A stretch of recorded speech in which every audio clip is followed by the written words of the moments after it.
오늘 귀한 예배의 자리에 나오신 교우 여러분 주의 이름으로 환영합니다. 담임 목사가 되니까 이제 비가 오면 교우들 우중에 교회 나오는 길 불편하지 않을까 이런 기도가 나오더라고요. 하나님 불러주시지 않으면 이 자리 나올 수가 없다라고 생각합니다. 여러분 각자 하나님 불러주신 분들이고 비록 이 자리에 함께하지 못하시지만 또 가정에서 해외에서 원근 각처에서 주일 기억하고 하나님께 나와 예배하는 모든 분들 하나님이 기억하시고 오늘 예배를 통해 큰 은혜 주시리라 믿습니다. 이제 묵상 기도하심으로 주일 예배 하나님 앞에 드리시겠습니다.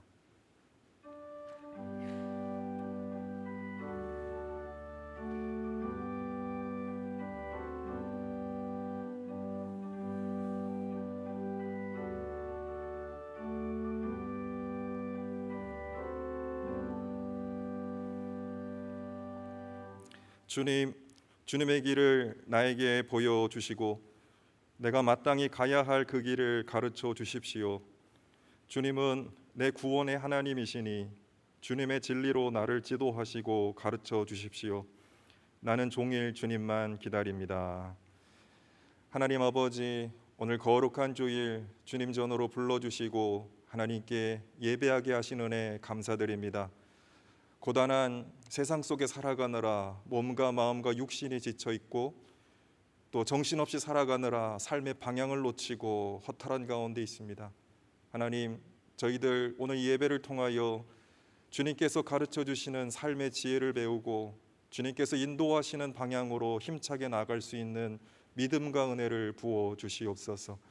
오늘 우리들의 육신과 마음과 영혼이 회복되는 온전한 예배가 되게 하여 주시고 우리들의 예배를 통하여 하나님 영광 받으시는 귀한 예배 될 수 있도록 주님 함께하여 주시옵소서. 지금은 예배 첫 시간입니다. 마치는 시간까지 하나님 홀로 영광 받아 주시오며 이 자리에 있든지 해외에 있든지 어디에 있든지 함께 예배하는 모든 교우들에게 하나님께서 한없는 은혜를 부어 주시기를 원합니다.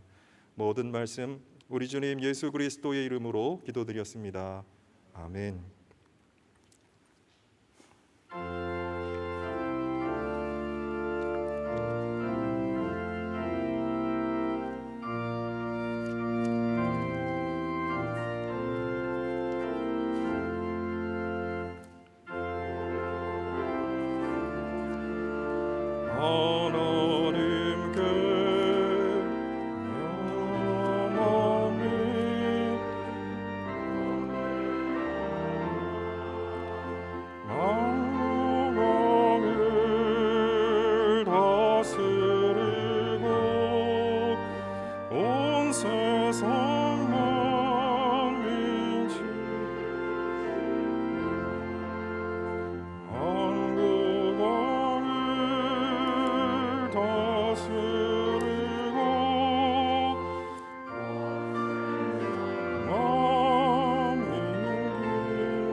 주보에 좀 오류가 있었던 것 같습니다. 찬송 11장으로 되어 있는데 여러분 찬송을 잘 해주셨는데 저만 맥락을 잘 못 찾았던 것 같아요.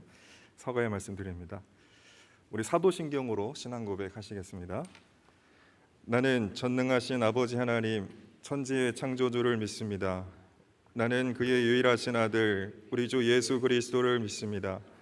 그는 성령으로 잉태되어 동정녀 마리아에게서 나시고 본디오 빌라도에게 고난을 받아 십자가에 못 박혀 죽으시고 장사된 지 사흘 만에 죽은 자 가운데서 다시 살아나셨으며 하늘에 오르시어 전능하신 아버지 하나님 우편에 앉아 계시다가 거기로부터 살아있는 자와 죽은 자를 심판하러 오십니다.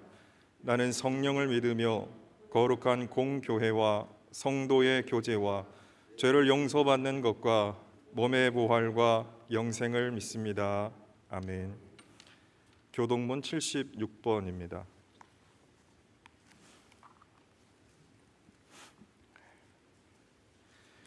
태초에 말씀이 계시니라. 이 말씀이 하나님과 함께 계셨으니 그가 태초에 하나님과 함께 계셨고 만물이 그로 말미암아 지은 바 되었으니 그 안에 생명이 있었으니 이 생명은 사람들의 빛이라. 참 빛 곧 세상에 와서 각 사람에게 비추는 빛이 있었나니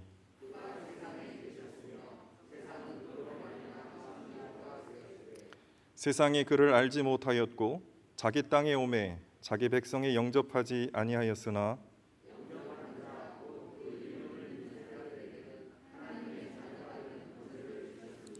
이는 혈통으로나 육정으로나 사람의 뜻으로 나지 아니하고 말씀이 육신이 되어 우리 가운데 거하심에 우리가 그의 영광을 보니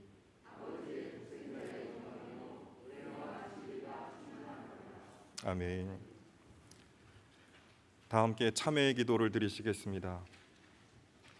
주님, 우리의 믿음이 입에서만 맴돌며 우리의 마음과 생각이 죄악에 사로잡혀 살 때가 많았음을 고백합니다. 우리가 주님 안에 거듭나서 그리스도와 동행하는 삶을 살게 하소서.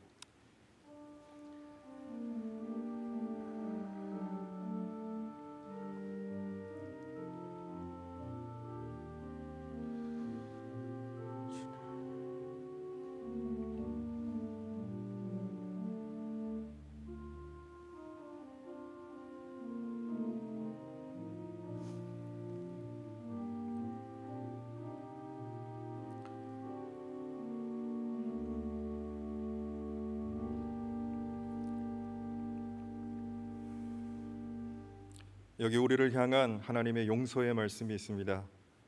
우리가 우리 죄를 자백하면 하나님은 신실하고 의로우신 분이셔서 우리 죄를 용서하시고 모든 불의에서 우리를 깨끗게 해 주실 것입니다. 아멘. 그리스도의 평화가 교우 여러분과 함께 하시기를 빕니다. 우리 주변 분들과 함께 그리스도의 사랑과 평화를 나누시기 바랍니다. 오늘 예배에 나오신 모든 교우 여러분 주의 이름으로 환영합니다. 아까도 말씀드렸지만 제 주보에 좀 오류가 있어서 찬송가를 제가 찾지 못했습니다. 그래서 불편을 드린 거 사과를 드립니다. 오늘 배성만 집사님, 정현진 권사님 멀리 그 해외에서 잠깐 휴가차 한국에 나오셔서 한 달 정도 머물다 가실 예정입니다. 예배 함께 참석하셨는데 어디 계신다고요? 카페에 계신다고요? 예, 예배 끝나고 교제하셨으면 좋겠습니다. 박수 한번 보내죠. 환영합니다.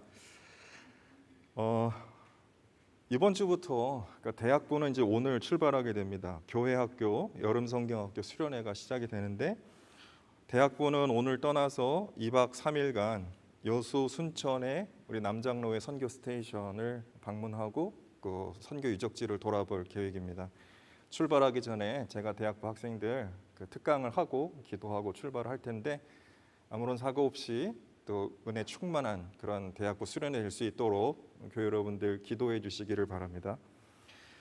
유치부, 아동부, 중고등부는 이달 말 7월 25일 주일 교회에서 또 인도낙스론 선교사촌에서 성경학교를 진행할 예정입니다. 우리 어린 생명들 또 귀한 청소년들 또 이 성경학교 시간을 통해서 믿음이 무럭무럭 자라날 수 있도록 귀한 은혜 받아서 그 은혜가 평생 갈 수 있도록 여러분들 기도해 주시기 바라고, 수고해 주시는 교육자들 또 교사들 여러분 위에서 격려해 주시고 기도해 주셨으면 좋겠습니다. 새로운 그 거리두기가 이제 발표가 됐는데 유예 기간을 거쳐서 이제 시행이 될 예정입니다. 새로 바뀐 방역 지침에 따르면 저희는 이제 50%까지 수용 공간의 50%까지 예배가 가능하기 때문에 150명까지 출석을 할 수가 있습니다. 그래서 우리 모든 교우들은 이제 이런 불편함 느끼지 않고 이제 원하시는 대로 나오셔서 함께 예배 드리실 수 있다 이렇게 말씀을 드리고, 성가대도 7월 셋째 주부터 정상적으로 진행을 하도록 그렇게 하겠습니다. 그럼에도 불구하고 우리가 방역 수칙 지키고 또 우리가 서로 개인 위생 안전에 또 많은 관심과 또 주의를 기울여 주시기를 또 제3제사 부탁드리겠습니다. 예배 후에 성경 공부가 있습니다. 그리고 예배 후에 회의실에서 임시당회가 있습니다. 참여해 주시기 바랍니다. 우리 교우 중에 몸이 아프신 분들, 교우 가족 가운데 몸이 아프신 분들 함께 기도해 주시기 바라고, 또 저희 기도가 필요하거나 또 신방이 필요하신 분들은 언제든지 말씀해 주시면 제가 기도하거나 신방하거나 하겠습니다. 불편해하지 마시고 알려주시고 또 요청해 주시기를 바랍니다. 선교지에서 선교 후원 요청이 들어왔습니다. 그래서 오늘 당회를 통해서 결정을 해서 지원을 할 예정인데, 지금 제일 힘드신 분들이 아마 선교사님들이 아닐까 싶어요. 그래서 우리 교회가 이때 더 힘을 실어드리고 기도를 해야 될 때라고 생각합니다. 우리 교회가 파송한 우리 권상덕 목사님, 또 우리 교회가 돕는 신주영 선교사님, 그 외에도 선교 기관에서 우리 교회에 선교를 요청하는 부분들이 있었는데 저희가 재직회 때 또 자세히 보고를 드리겠습니다. 우리 선교사님들 또 가정을 위해서 함께 기도해 주시기 바랍니다. 다음 주 예배는 우리 이상옥 교수님, 우리 장신대에서 제일 핫한 교수님이신데 오셔서 말씀을 전해 주시겠습니다. 여러분 많은 또 기대와 기도해 주시기 바랍니다. 교리 문답하겠습니다. 제가 물으면 여러분 답해 주시기 바랍니다. 우리의 처음 시조가 창조 때 타고난 신분을 계속 유지했습니까?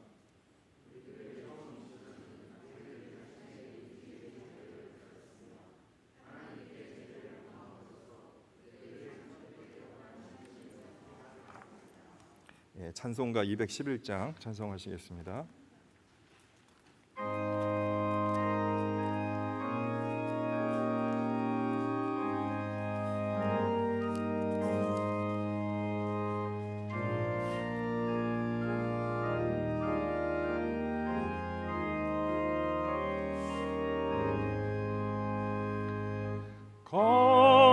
값비싼 향유를 주께 드린 막달라 마리아 본받아서 향기로운 선제물 주님께 바치리 사랑의 주 내 주님께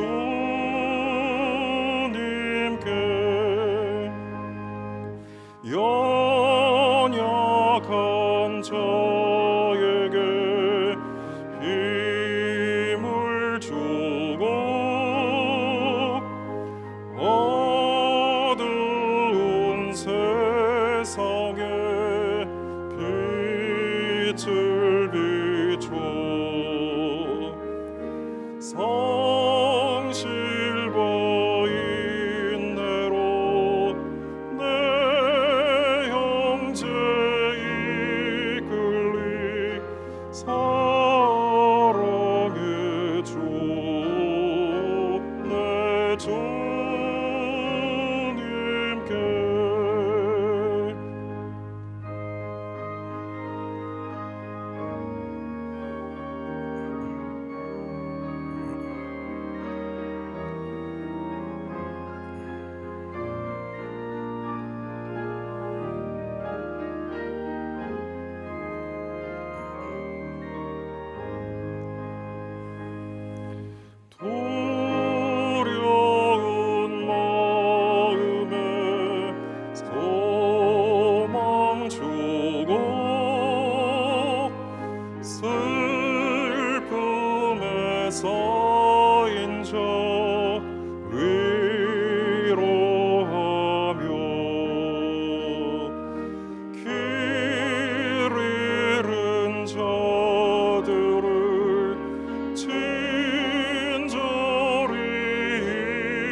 평생의 영원히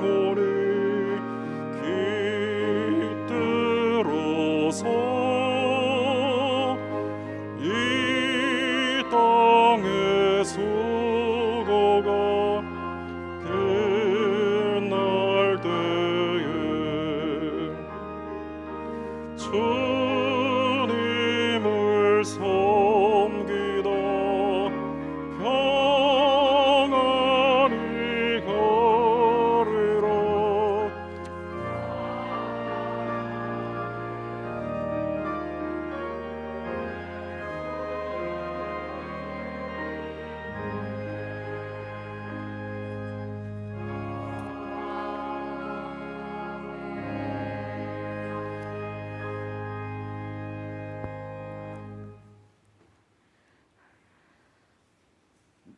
모든 삶의 주권자 되시는 하나님 아버지, 푸르름이 짙어지는 7월 첫 주일을 맞이하여 기쁨과 사랑이 넘치는 거룩한 예배의 자리로 인도하여 주심을 감사드립니다. 죄로 말미암아 세상의 절망 속에서 몸부림칠 수밖에 없는 저희에게 독생자 예수 그리스도를 이 땅에 보내주시고 주님의 크신 은혜와 사랑으로 구원하여 주시고 하나님의 백성으로 자녀 삼아 주시며 날마다 기쁨과 생명의 삶으로 살아가도록 인도해 주심을 감사합니다. 아버지 하나님, 지난 상반기 동안 코로나로 인해 힘들고 어려운 상황 속에서 저희를 지켜주시고 크신 사랑으로 인도하여 주심을 감사드립니다. 새롭게 시작하는 하반기에는 이 나라 정치와 경제가 더욱 안정되게 하시며 코로나 백신 접종이 잘 진행되게 하시어 온전한 일상으로 회복되게 하시고 날마다 새 생명의 기쁨을 누리며 주님이 기뻐하시는 길로 나아갈 수 있도록 이끌어 주시옵소서. 사랑과 은혜가 풍성하신 주님, 이 시간 먼저 주님의 증인되지 못했던 삶을 회개하오니 용서하여 주시옵소서. 아버지의 나라가 이 땅에 임하도록 부지런히 복음을 전하고 하나님의 형상을 드러내며 살아야 했지만 세상의 욕망에 젖어 나태함으로 감당하지 못했음을 고백합니다. 그리고 나약하고 무지한 죄 가운데 살고 있음을 고백하오니 불쌍히 여기시고 용서하여 주시옵소서. 무슨 일을 하든지 내 마음 내 뜻대로 하지 않게 하시고 오직 주님의 뜻을 깨닫고 그 뜻에 따라 사는 저희들이 되게 하시옵소서. 우리의 삶 속에서 십자가에 달리신 주님의 고난을 기억하며 우리들의 삶 자체가 예배가 되는 올바른 성도의 삶으로 이끌어 주시옵소서. 이제 저희들의 삶이 예수님께서 십자가 위에서 흘리신 보혈의 은혜를 기억하며 담대히 주님의 말씀을 증거하는 삶이 되게 하옵소서. 오직 주님을 향한 거룩한 열망으로 주님의 음성을 경청하는 귀와 순종하는 마음이 넘쳐나기를 소원합니다. 이 시간 복음의 영광과 능력을 회복하여 우리의 발걸음이 세상의 등불과 소망의 빛이 되게 하여 주시옵소서. 주님의 몸된 교회로 세우신 한남대학교회를 위해 기도합니다. 성도님들 모두가 한 영혼을 천하보다 귀하게 여기시는 하나님의 마음으로 전도의 사명을 잘 감당하게 하시고 캠퍼스 안에서 생명의 말씀, 진리의 말씀을 잘 전하는 아름다운 신앙 공동체로 성장하게 하시옵소서. 교회의 모든 지체들이 치유와 회복의 역사를 경험하며 하나님 나라를 구하는 자들로 거듭나서 전도의 사명으로 무장한 일꾼으로 넘쳐나는 교회 되게 하시옵소서. 이 시간 단위에 세우신 목사님을 특별히 사랑하여 주시어 선포되는 말씀이 우리의 삶 속에서 주님의 음성으로 들려져 우리에게 힘과 위로의 말씀이 되게 하시고 축복의 말씀이 되게 하여 주시옵소서. 어디에 있든지 놀라운 능력으로 은혜 받는 귀한 시간 되게 하시고 우리의 삶과 현장이 살아나고 구별하여 나아갈 길을 찾는 말씀이 증거되게 하시옵소서. 또한 이 예배 가운데 주님의 은혜를 체험하게 하시어 우리의 심령이 오직 그리스도만 표대 삼아 승리할 수 있는 저희들이 될 수 있도록 은혜를 덧입혀 주시옵고 오늘 이 예배를 위해 수고하는 손길들에게도 복의 복을 더하여 주시옵소서. 모든 감사와 찬양과 영광을 주님께 올려드리며 이제 우리 주님이 가르쳐 주신 기도를 드리겠습니다. 하늘에 계신 아버지의 이름을 거룩하게 하시며 아버지의 나라가 오게 하시며 아버지의 뜻이 하늘에서와 같이 땅에서도 이루어지게 하소서. 오늘 우리에게 일용할 양식을 주시고 우리가 우리에게 잘못한 사람을 용서하여 준 것 같이 우리 죄를 용서하여 주시고 우리를 시험에 빠지지 않게 하시고 악에서 구하소서. 나라와 권능과 영광이 영원의 아버지의 것입니다. 아멘.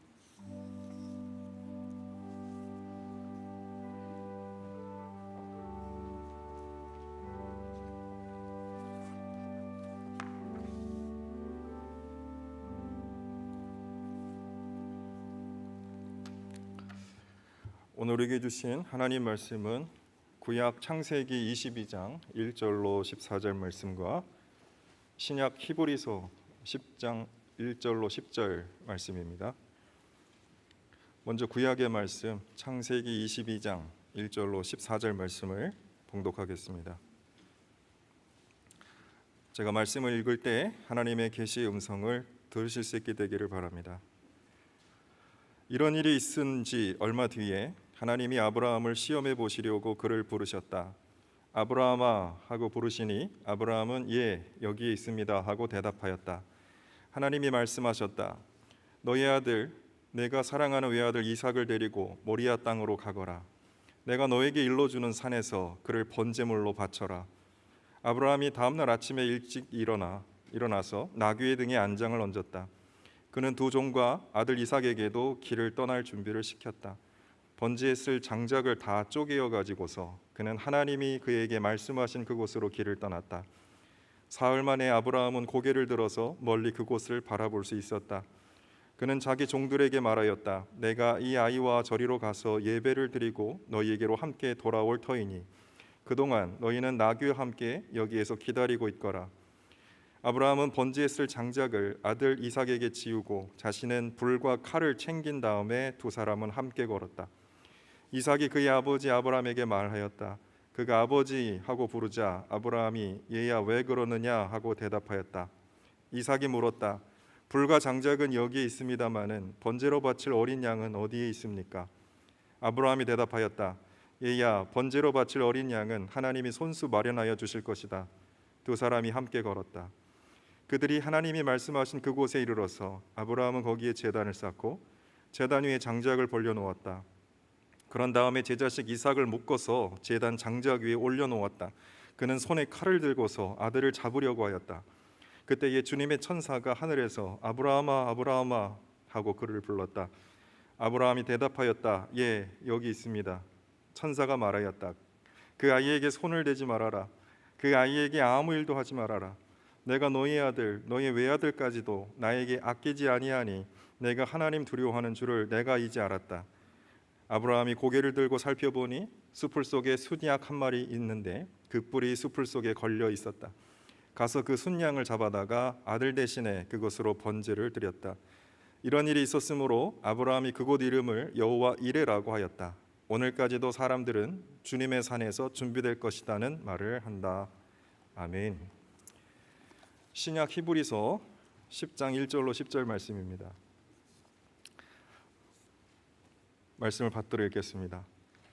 율법은 장차 올 좋은 것들의 그림자일 뿐이요 실체가 아니므로 해마다 반복해서 드리는 똑같은 희생제사로서는 하나님께로 나오는 사람들을 완전하게 할 수 없습니다.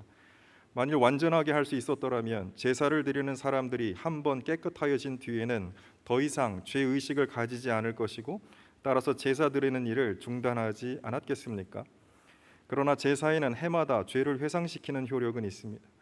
황소와 염소의 피가 죄를 없애줄 수는 없습니다. 그러므로 그리스도께서 세상에 오실 때에 하나님께 이렇게 말씀하셨습니다. 주님은 제사와 예물을 원하지 않으셨습니다. 그래서 나에게 입히실 몸을 마련하셨습니다. 주님은 번제와 속죄제를 기뻐하지 않으셨습니다. 그래서 내가 말하였습니다. 보십시오 하나님, 나를 두고 성경에 기록되어 있는 대로 나는 주님의 뜻을 행하러 왔습니다. 위에서 그리스도께서 주님은 제사와 예물과 번제와 속죄제를 원하지도 기뻐하지도 않으셨습니다 하고 말씀하셨습니다. 이런 것들은 율법을 따라 드리는 것들입니다. 그 다음에 말씀하시기를 보십시오. 나는 주님의 뜻을 행하러 왔습니다 하셨습니다. 그리스도께서는 두 번째 것을 세우시려고 첫 번째 것을 폐하셨습니다. 이 뜻을 따라 예수 그리스도께서 자기 몸을 단번에 들이심으로써 우리는 거룩하게 되었습니다. 아멘. 성가대 찬양 읽겠습니다.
아멘. 큰 박수로 하나님께 영광 돌리겠습니다.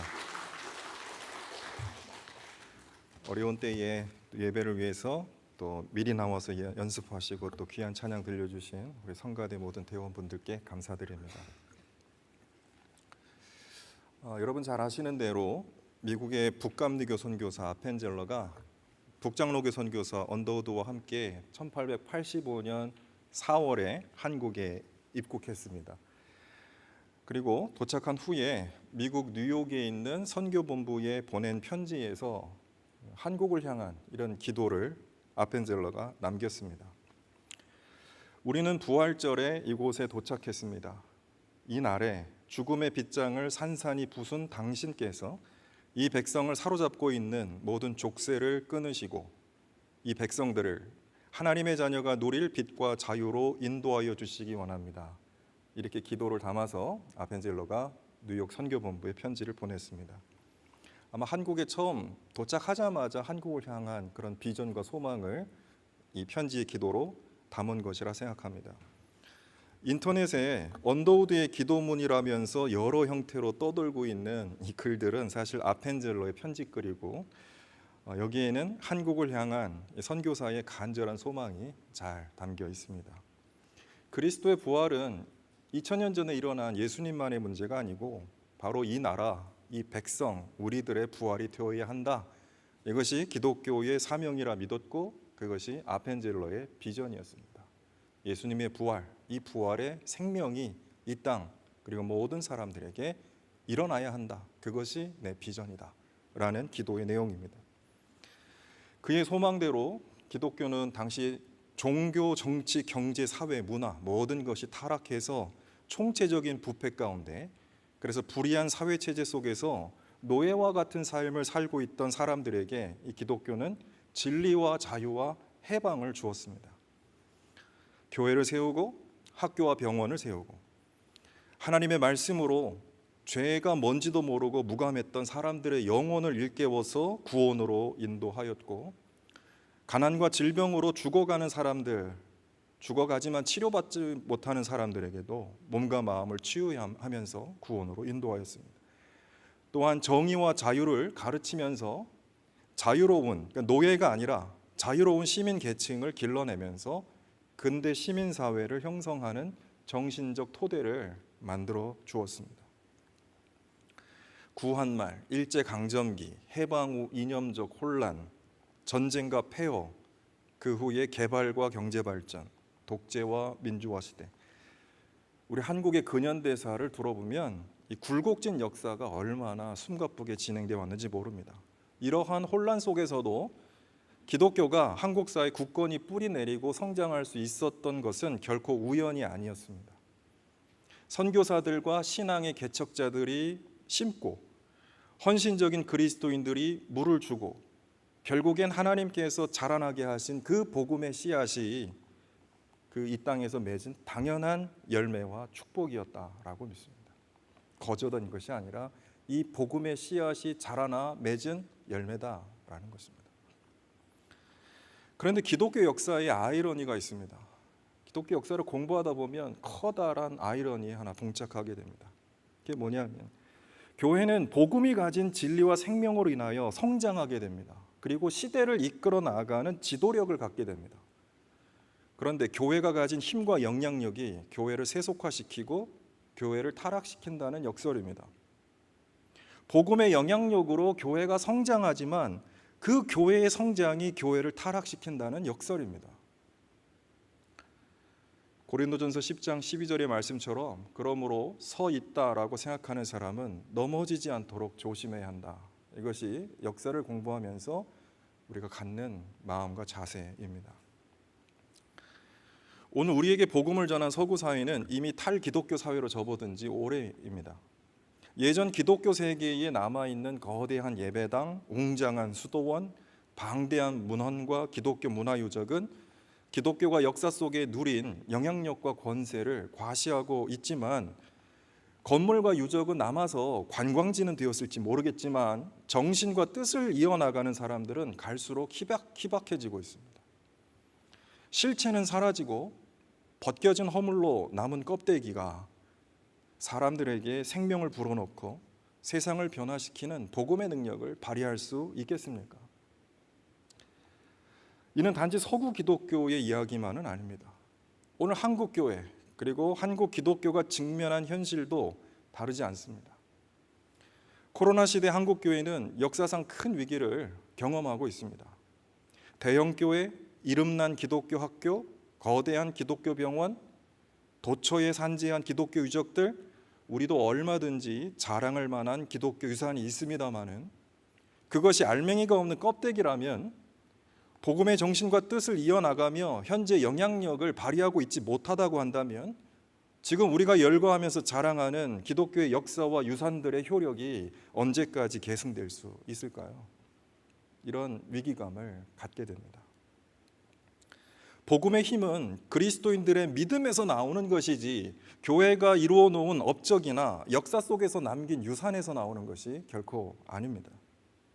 눈에 보이는 예배당과 성전은 유한한 것이고 하나님께 예배하고 믿음으로 살아가는 그리스도인들이야말로 복음의 알맹이라고 생각합니다. 오늘 봉독한 본문 말씀을 통해서 우리가 지어야 할 참된 성전은 무엇인가? 그리고 그 안에서 우리가 드려야 할 참된 예배는 무엇인지 우리 함께 생각하며 은혜를 나누고자 합니다. 여러분 잘 아시는 대로 우리가 읽은 창세기 22장은 아브라함에게 하나님께서 이삭을 제물로 바치라라고 명령하셨을 때 아브라함이 이에 순종하였다는 이야기입니다. 우리가 알듯이 결과적으로 아브라함이 그의 아들을 번제물로 바치는 일은 일어나지 않았고 이삭 대신 하나님이 예비하신 순양으로 대신하여 번제를 드렸습니다. 그런데 이러한 결론에 이르는 과정까지 아브라함이 겪었을 마음의 고통, 산채로 묶여졌을 때 이삭이 받았을 정신적 충격, 이런 것들을 한번 생각해 본다면 도대체 하나님은 왜 이런 시험을 하셨을까라는 질문을 갖게 됩니다. 저도 중고등학교 예민한 시절에 이 본문이 딱 부딪혀서 해결이 안 됐어요. 하나님 왜 그러셨을까? 우리의 상식을 뒤흔드는 이 파격적인 본문의 내용은 하나님의 아브라함을 향한 신뢰의 크기, 그리고 아브라함의 하나님에 대한 믿음의 정도를 잘 보여줍니다. 하나님이 아무한테나 이런 요구를 하지 않으셨겠죠. 아브라함 정도 되니까 이 말씀을 받고 순종했겠죠.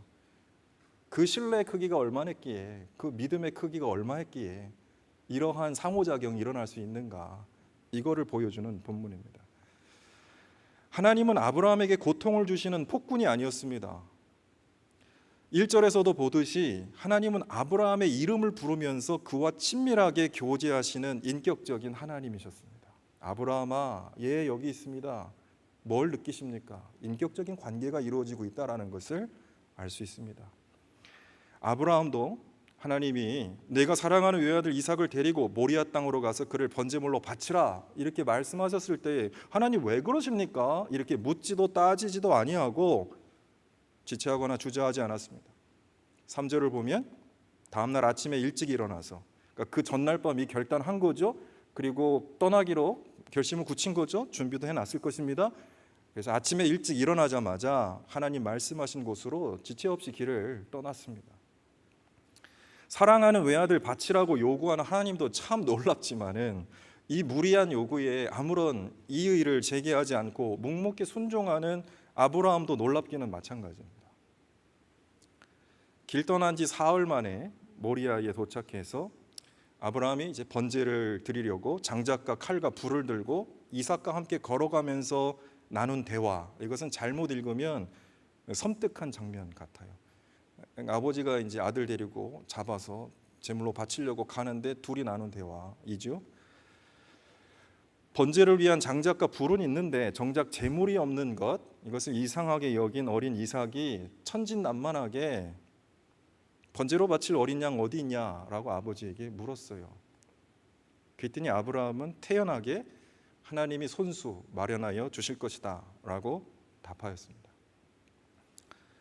비정한 아버지가 아들이 눈치채지 못하게 안심시키는 말이었을까요? 아니면 비록 아들을 사랑하긴 하지만 신을 위해서 아들을 바치는데 망설임이 없었던 종교적 확신에 가득 찬 그런 아버지였을까요?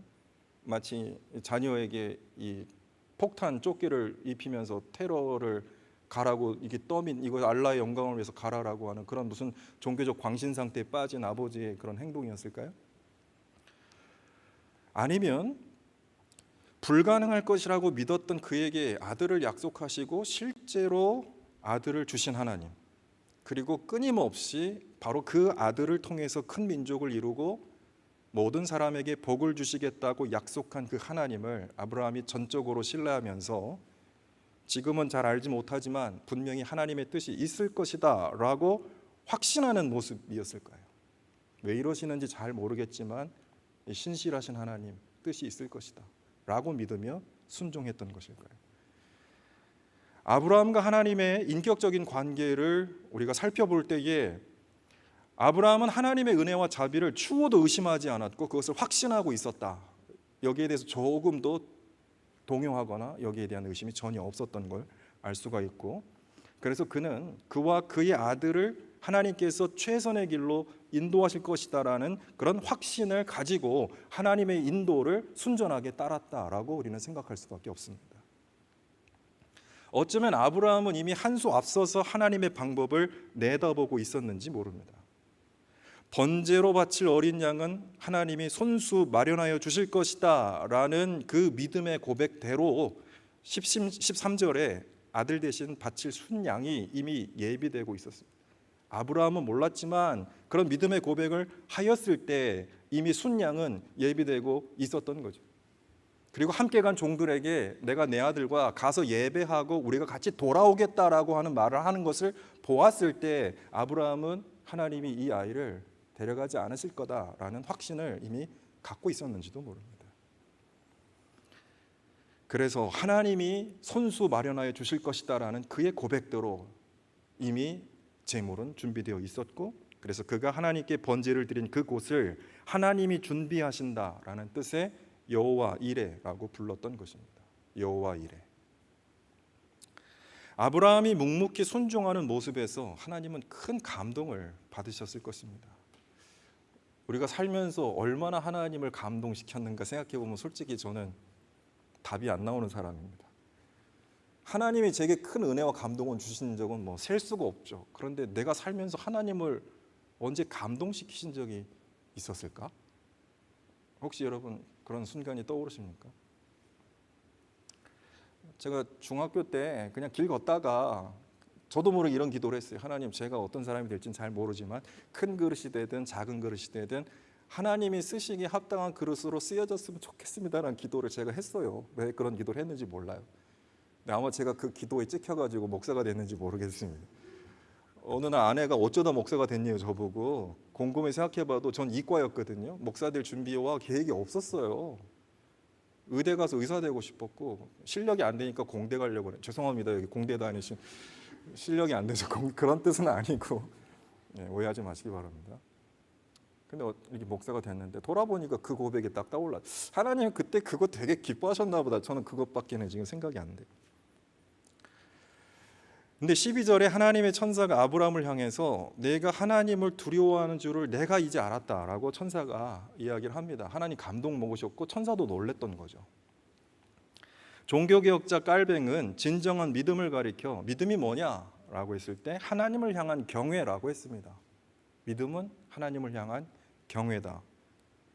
이 경외란 말은 두려움, 놀라움 뭐 이런 뜻이겠죠. 그런데 그 두려움, 놀라움은 공포가 아니다라는 거죠. 깔뱅은 그 경외란, 그 두려움이란 하나님을 향한 전적인 신뢰, 사랑 이렇게 부연하였습니다.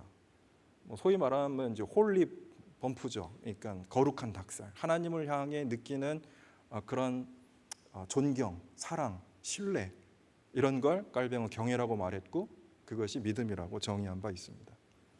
천사가 말한 그 두려움이란 하나님을 향한 경외였어요. 한마디로 하면 신뢰와 사랑이었다라는 겁니다. 아브라함은 하나님이 무서워서 순종한 것이 아닙니다. 내가 이거 안 하면 죽겠지 이래서 한 게 아니에요. 하나님을 전적으로 신뢰하고 사랑하였기 때문에 그리고 믿었기 때문에 의심 없이 순종했던 것입니다. 그래서 창세기 22장은 하나님을 향한 아브라함의 신뢰 그리고 아브라함을 향한 하나님의 신뢰 이것을 보여주면서 하나님이 우리에게 원하시는 인격적인 관계 그것의 온전한 모범을 우리에게 보여줍니다. 사실 하나님은 우리와 이렇게 교제하기를 원하시는 거예요. 마음과 마음을 나누시면서 인격적인 교제를 우리와 나누시기를 원하는 거예요. 그걸 하나님은 우리에게 원하는 믿음이라고 우리에게 원하시는 거죠. 그거를 창세기 22장은 잘 보여준다. 이스라엘 주변의 고대 종교에는 인신 제사의 풍속을 가지고 있었습니다. 우리나라에도 심청전에서 보듯이 인신 제사의 흔적이 있습니다. 학자들은 아브라함에게 이삭을 바치라고 요구하는 본문은 이스라엘 주변의 고대 종교에서 성행하던 인신제사의 전통을 보여주는 흔적이라고 말합니다. 그러나 구약 성경과 유대 기독교 전통이 고대 근동 종교와 결정적으로 다른 부분이 있습니다. 구약의 전통은 인신제사를 요구하지도 않을 뿐만 아니라 그것을 가증스러운 것으로 여기며 철저히 배격한다는 점입니다. 미가서 6장 7절에서 선지자가 하나님께 예배할 때 내 맏아들이라도 주님께 바쳐야 합니까? 이 몸의 열매를 주님께 바쳐야 합니까? 라고 되묻는 것은 당시 횡행하고 있었던 인신제사의 풍속을 비판하면서 하나님은 그런 타락한 종교, 그런 타락한 예배를 결코 받지 않으신다라는 것을 강조했던 것이죠. 무엇보다도 고대 근동 종교와 기독교의 결정적인 차이는 하나님이 인간 위에 군림하면서 인간의 희생을 요구하지 않는다라는 거예요. 나를 기쁘게 하기 위해서 네가 희생해라. 하나님이 그렇게 우리에게 요구하지 않는다라는 겁니다. 오히려 하나님이 독생자를 우리에게 내어주시고 또한 인간의 몸을 입고 내려와서 스스로 희생제물이 되어서 우리를 구원하시는 사랑과 긍휼이 기독교 신앙의 핵심이다라는 거예요. 우리는 본문을 읽으면서 어떻게 하나님이 아버지에게 사랑하는 아들을 제물로 바치라고 요구할 수 있냐라고 생각할 수 있습니다. 그러나 하나님은 그것을 원치 않으셨습니다. 오히려 당신의 아들을 우리를 위한 희생 제물로 기꺼이 내어 주시기까지 우리를 사랑하셨다라는 사실을 알아야 합니다. 하나님이 아브라함에게 아들을 바치라 하는 것을 원치 않으셨다는 거예요. 하나님은 당신의 아들을 우리에게 주시기를 원하셨다라는 겁니다. 아브라함에게 외아들을 바치라고 요구하신 하나님은 세상을 구원하기 위해서 당신의 독생자를 내어주시는 그 고통스러운 그 사랑의 마음을 아브라함과 공감하기 원하셨는지 모르겠습니다. 하나님도 아브라함을 통해 위로받기 원하셨는지 모르겠어요. 부모의 심정은 부모가 되어야 알 수 있듯이 아브라함의 전적인 신뢰와 순종은 하나님께 큰 위로가 또 큰 감동이 되었으리라 믿습니다. 그렇게 하나님은 아브라함과 깊이 마음을 나누셨고 이런 전적인 신뢰와 온전한 사랑이 하나님 원하시는 진정한 믿음과 예배의 삶입니다. 화려하고 거대한 성전에서 수천 마리의 소와 양을 잡아서 바치는 희생제사가 아니라 삶의 자리에서 하나님과 깊은 교제를 나누며 하나님을 신뢰하고 그 뜻에 순종하는 삶을 살아가는 온전한 믿음이야말로 하나님이 기뻐하시는 온전한 예배입니다.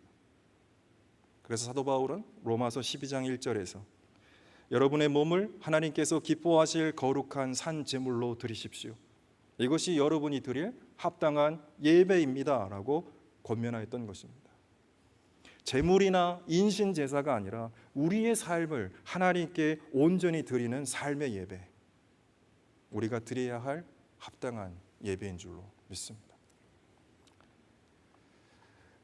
아브라함이 보여준 온전한 믿음의 터 위에 예루살렘 성전이 자리 잡게 된 것은 너무나 당연한 일이었습니다. 여러분, 예루살렘 성전은 어디에 지어졌다라고 나옵니까?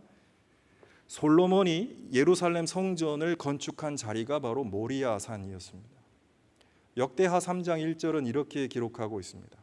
솔로몬은 예루살렘 모리아 산에 주님의 성전을 짓기 시작하였다. 다윗이 여보스 사람 오르난의 타작 마당에 성전에 터로 잡아 놓은 곳, 하나님이 다윗에게 성전 지을 마음을 주시고 솔로몬으로 하여금 성전을 짓게 하신 바로 그 자리가 아브라함이 여호와 이레라고 이름을 지은 모리아 산이었습니다. 성전산, 영어로 템플 마운틴, 이것이 곧 모리아 산입니다. 이것이 그저 우연의 일치라고 보십니까? 하나님이 원하시는 진정한 성전과 온전한 예배가 무엇인지 아브라함의 순전한 믿음이 보여주었기 때문에 하나님께 드릴 성전, 하나님께 지어바치 예배드릴 성전을 지어야 한다면 바로 아브라함의 믿음의 토대 위에 지어지게 된 것, 이것이 바로 역사의 귀결이었다라는 거예요. 눈에 보이는 건물로서의 성전은 소중하지만 온전한 성전은 아닙니다. 솔로몬 자신도 열왕기상 8장 27절에서 성전을 건축하고 봉헌하는 연설을 했습니다. 거기서 그가 이렇게 이야기를 했어요. 하나님께서 땅 위에 계시기를 우리가 어찌 바라겠습니까? 저 하늘 위에 하늘이라도 주님을 모시기에 부족할 터인데 제가 지은 이 성전이야 더 말하여 무엇하겠습니까? 아무리 성전 화려하게 지어놓았다 하더라도 하나님이 이 성전 안에 계실 수 없다, 초라한 곳이다 라는 고백을 했던 것이죠. 열왕기상 9장에서도 하나님이 솔로몬에게 나타나서 이렇게 말씀하셨습니다. 이 성전을 거룩하게 구별해서 내 눈길과 마음을 이곳에 두겠다, 이렇게 약속하셨어요. 그러나 너와 네 자손이 나를 따르지 않고 등을 돌리거나 곁길로 간다면, 다른 신을 섬긴다면 거룩하게 구별한 성전이라도 내가 외면하겠다라고 말씀하셨습니다. 성전이 중요한 것이 아니라 성전에서 예배하는 사람들의 믿음이 중요한 것이고, 성전은 하나님과 만나 온전한 믿음을 갖게 하는 상징적인 공간에 불과한 것입니다. 그러나 안타깝게도 이스라엘은 역사 속에서 진정한 성전, 온전한 예배의 의미를 놓치고 말았습니다. 여러분 잘 아시는 대로 솔로몬이 지은 첫 번째 성전은 바벨론 제국에 의하여 처참하게 무너졌습니다. 이후 고레스 왕 때 스룹바벨이 중건하였고, 이후 헤롯이 보수한 두 번째 성전, 예수님 당시에 이 두 번째 성전 역시 제1차 유대 전쟁 때 AD 70년에 로마 제국에 의해서 완전히 파괴되었습니다. 그래서 유대인들은 이제 예루살렘과 유다 땅에 있지 못하고 세계로 쫓겨났어요. 다시는 돌아오지 못했습니다. 이스라엘 건국되면서 다시 돌아왔지만 수천 년 동안 세계에서 디아스포라로 살 수밖에 없었습니다. 예수님은 요한복음 2장에서 장사하는 사람들의 집으로 타락한 예루살렘 성전을 바라보시며 이 성전을 허물어라. 그러면 내가 사흘 만에 다시 세우겠다라고 말씀하셨습니다. 요한복음 2장 21절은 예수께서 성전이라고 하신 것은 자기 몸을 두고 하신 말씀이었다라고 말씀합니다. 진정한 성전은 예수 그리스도의 몸인 교회입니다. 성전은 건물이 아니라 그리스도의 몸인 우리 자신이 성령의 전이고 하나님의 교회인 줄로 믿어야 할 것입니다. 신약의 본문 히브리서 10장 1절은 율법에 따라 해마다 반복해서 드리는 희생 제사로는 하나님께 나오는 사람들을 완전하게 할 수 없다라고 말합니다. 율법과 제사, 성전이 사람을 완전하게 할 수 없다. 율법과 제사는 죄를 회상시키는 효력은 있지만 죄를 용서하고 사람을 거룩하게 하는 능력은 없기 때문에 효력이 없다라고 말한 겁니다. 황소와 염소의 피가 죄를 없애줄 수 없기 때문입니다. 여러분 한번 생각해 보시기 바랍니다. 무고한 짐승을 잡아 죽여 그 피로 바친 것, 그 피가 어떻게 인간을 거룩하게 할 수 있겠습니까? 5절과 6절은 하나님은 제사와 예물을 원치 않으시고 번제와 속죄제를 기뻐하지 않는다라고 말씀합니다. 진정한 예배는 동물을 죽여서 바치는 제사가 아닙니다. 20절의 말씀처럼 예수께서 휘장을 뚫고 우리에게 새로운 살 길을 열어주셨기 때문에 더 이상의 제사가 필요 없게 되었습니다. 그리고 22절에서 보듯이 확고한 믿음을 가지고 참된 마음으로 하나님께 나아가는 것, 확고한 믿음을 가지고 참된 마음으로 하나님께 나아가는 것, 이것이 우리가 드릴 진정한 예배라고 말씀합니다. 그리스도와 연합한 우리 몸이 진정한 성전이고 그리스도와 동행하며 확고한 믿음으로 하나님께 나아가는 삶이 우리가 드릴 온전한 예배인 줄로 믿습니다. 사랑하는 교회 여러분, 오늘 한국교회가 겪고 있는 위기는 신앙의 위기입니다. 성전이 교회인 줄로만 생각하고 성전을 많이 짓고 크게 짓고 멋지게 짓는 데 노력하면서 정작 세상과 삶의 자리에서 교회로 살아가지 못하는 데서 오는 위기입니다. 성전 안에서 드려지는 예배 시간만을 예배라고 생각하고 확고한 믿음으로 하나님께 나아가는 삶의 예배를 드리지 못하는 데서 오는 위기입니다. 심지어 코로나 시대를 만나서 온전한 예배의 출발점이 되는 주일 예배마저 놓치고 주일과 예배가 해체되는 것, 이것은 정말 심각한 문제입니다. 주일과 예배가 해체되면 삶의 예배 어떻게 드리시겠습니까? 코로나로 드러난 신앙의 위기를 우리는 거듭남의 기회로 삼아서 우리 자신이 하나님의 성전과 그리스도의 몸이라는 사실을 기억하고 우리의 삶을 산제물로 드리는 온전한 예배를 되찾는 신앙의 회복과 재건이 필요한 줄로 믿습니다.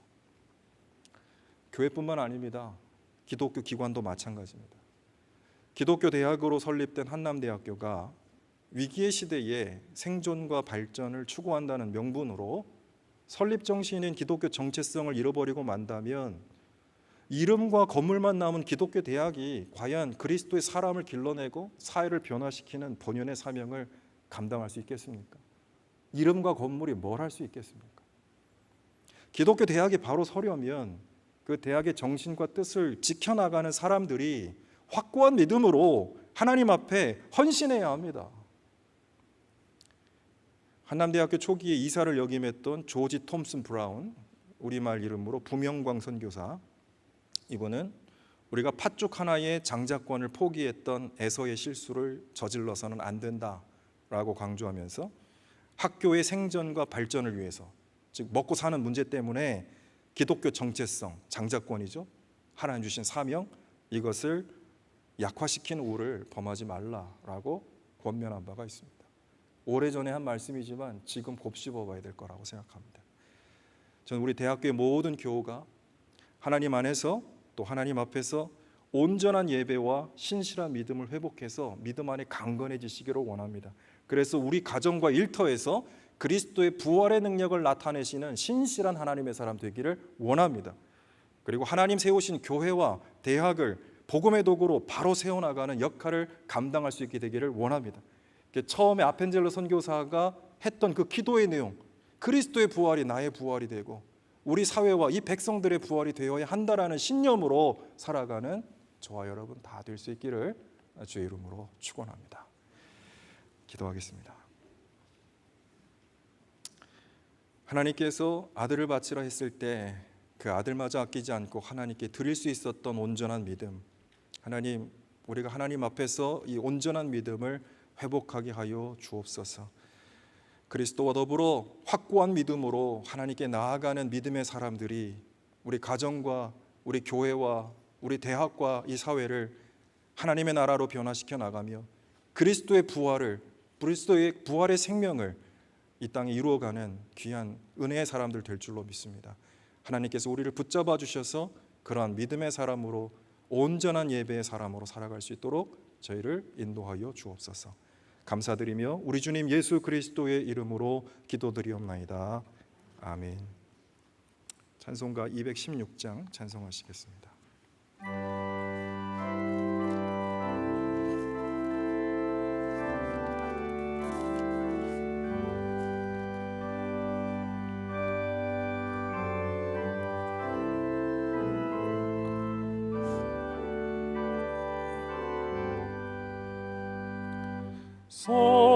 성자의 귀한 몸 날 위하여 버리신 그 사랑 고마워라.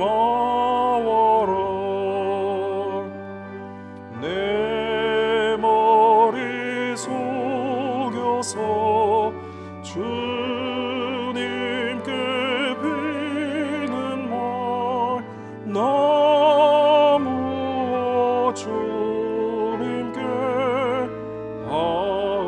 바치리까. 지금도 날 위해 간구하시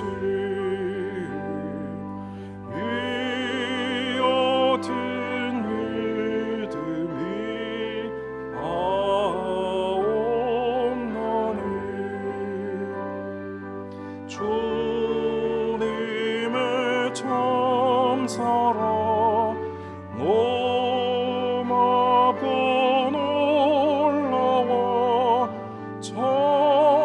찬송과 기도를 쉬지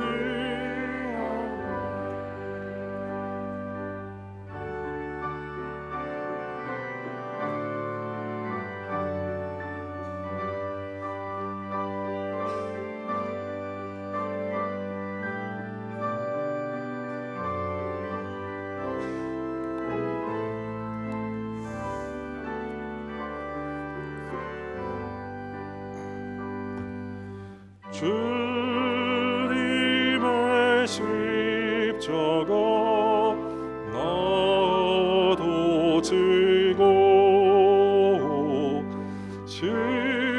진실한 믿음과 마음으로 형제의 사랑과 친절한 위로를 네게나 베풀게 하옵소서. 만 가지 은혜를 받았으니 내 평생 슬프나 즐거우나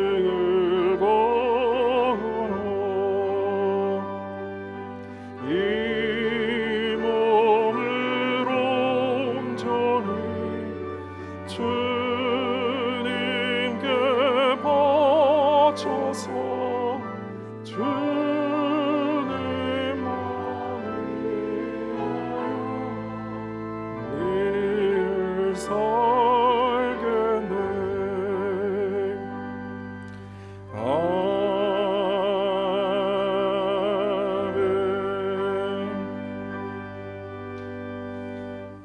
하나님, 믿음의 조상 아브라함을 본받아 우리의 삶을, 우리의 몸을 온전히 주님께 드리는 산제사, 진정한 예배 드리게 하여 주옵소서.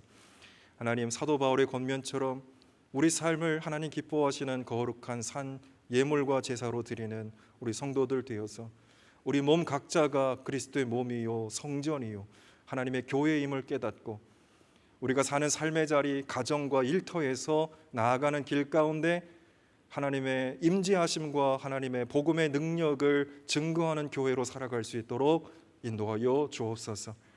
우리가 부활의 능력으로 살아가게 하시고 우리 가정이 부활의 능력으로 회복되게 하시고 우리 교회가 회복되게 하시고 나아가 우리 대학과 이 지역 사회와 이 나라 이 민족이 복음의 능력으로 부활의 생명으로 거듭나는 역사가 우리들을 통하여 나타날 수 있도록 하나님 우리와 함께하여 주옵소서. 하나님, 우리에게 주신 귀한 것 구별하여 하나님 앞에 예물로 드립니다.